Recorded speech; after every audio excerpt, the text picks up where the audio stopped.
Good afternoon, 5th and 6th grade. This is your history video for Wednesday, December 2nd. Today would be my brother's birthday, next youngest brother. He passed away back in 2015, so he doesn't get to celebrate birthdays anymore in that way. Lord willing, he is saved. He is born again.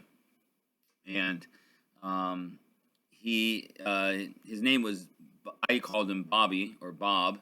His official name was Robert Allen Jones. And so just to remind you of things that people, maybe you've known some that have passed away close to you, or relatives that you've known about, or friends.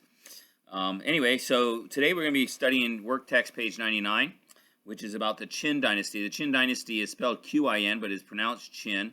And so we'll go ahead and start reading there, and go ahead and get your books ready and follow along. And I'll try to point out, first of all, some of the things here. So the Qin dynasty was founded by the emperor, and you're going to put the emperor's name there, obviously. For government, and everything is going to be on this page, by the way. It's 128 to 130.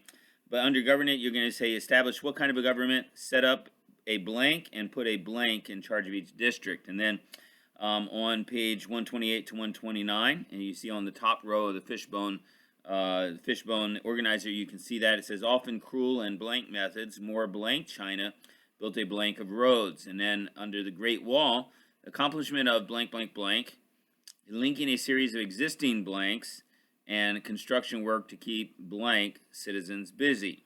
All right, then drop down to censorship, which is the next section there. Governmental control of some kind of influence. No education for the blank people. Documents that blank the emperor's thinking destroyed. And so there's no record of those things anymore. So as you're listening, you can stop the video, and then you can find out which ones you're missing. The last section, Terracotta Army. This is an amazing discovery where this terracotta army made of terracotta, which is like the pots that you would see that are ceramic. They're brown, or kind of a brown orangish color. Silent guard at the tomb of blank blank blank, built to protect the emperor in the blank world, and life-sized blanks. All right, so we'll go ahead and start the reading. So go ahead and get your books ready.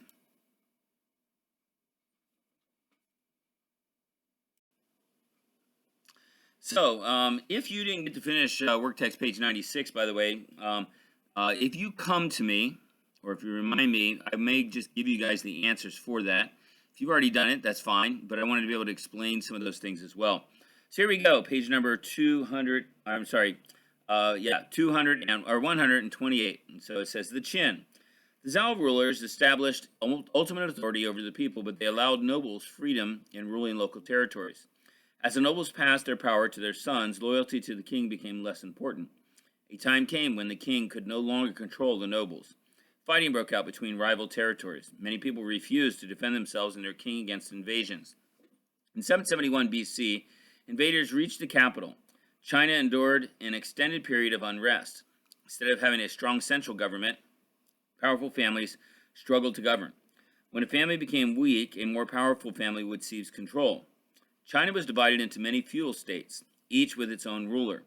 One of these feudal states, known as the Qin state, strengthened its military and began conquering neighboring states. Around 221 BC, the Qin dynasty was established.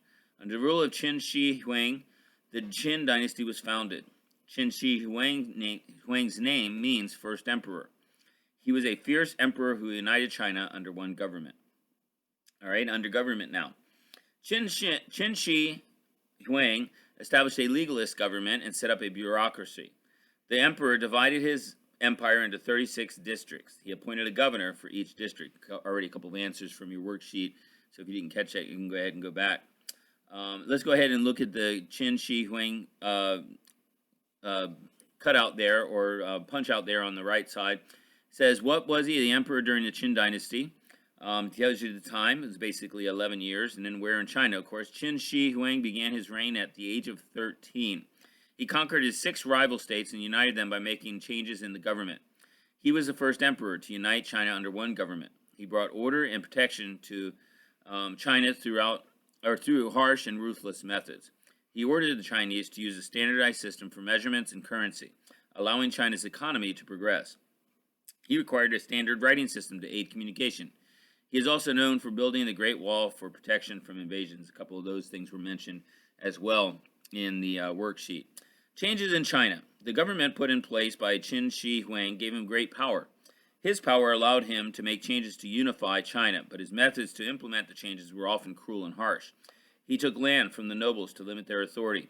Those who did not agree with him faced severe punishment, including hard labor or death. Next page, number 129. Says, China became more unified as Qin Shi Huang established the same laws and taxes for everyone. He standardized weights, measurements, and the money system. All Chinese people were required to use the same writing system. Qin Shi Huang standardized the currency. He minted coins that were round and flat with a square hole in the middle that allowed people to carry them on a string. The coins were imprinted with the emperor's image. The emperor's building projects also helped to unify China. The Chinese people built a network of roads. Each road was built to a standard width. The roads made traveling easier. The roads also allowed the Chinese army to move quickly to suppress revolts. Workers built canals to connect the rivers and improve transportation throughout the country. The rivers and canals made it easier to ship goods from the north to the south. They also built an irrigation system to provide water to more land for farming. To help protect the country, the Chinese built a wall in the north. The Great Wall. The Great Wall is one of the best remembered accomplishments of Qin Shi Huang. He ordered the wall to be built by linking a series of existing fortifications. The wall was actually designed as two walls with a space between them. Soil was piled up and packed between the walls to form a road on top. The wall kept out invaders from the north, and the construction work kept discontented citizens busy. Hundreds of thousands of people worked on the wall. They used stone, dirt, or whatever natural materials were available. The workers faced years of hardship, danger, and sometimes death. Qin Shi Huang thought it was better for 1,000 people to die so that 1 million people could live. Legends say that thousands of dead laborers lie buried under the wall.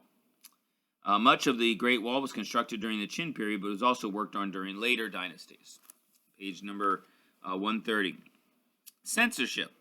Qin Shi Huang thought that scholars who knew philosophy and wrote books wanted to break up his empire, so he censored them, using the government to control their influence. He persecuted scholars and destroyed books. Over 400 scholars who refused to turn in their books were either buried alive or sent to work on the wall. The emperor did not believe in education for the common people. He thought that common people were wasting time if they were not growing food. He ordered the destruction of all documents that contradicted his way of thinking. Qin Shi Huang especially disliked the teachings of Confucius and had the books about his teachings burned. The people did not like the emperor's harsh punishments. Neither did they care for the way he spent large amounts of money on himself. For example, he built magnificent palaces and a tomb that covered 20 square miles. That's a lot of space. A terracotta army. Like other ancient people, the ancient Chinese often buried their dead with supplies such as food, weapons, and money. Chinese believed in life after death, but not as the Bible teaches. Like the Egyptians, they thought that their dead ancestors would live on into the next world and need supplies to survive. In 1974, some Chinese farmers were digging when they made an incredible discovery: a giant underground room filled with an entire army of statues. Their army was keeping a silent guard at the tomb of Qin Shi Huang. Each life-size statue was made of hard, waterproof clay called terracotta.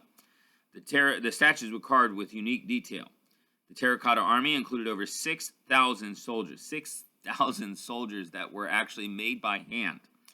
And it says that it also placed soldiers with weapons, horses, and chariots. Historians believe that this army was built to protect the emperor as he lived on into the next world. Artifacts like the terracotta army provide information about the way people in the ancient world lived and died. The powerful Qin dynasty lasted less than 30 years, yet it left a lasting monument. The name of China comes from the name Qin. Makes sense, right? All right, so that's it for your video. Hope you have a good day. We'll see you tomorrow. Oh, secret word. Secret word, go back and think about my brother's middle name. So if you watched the entire video, then you would know what that is. All right, thank you very much. Bye.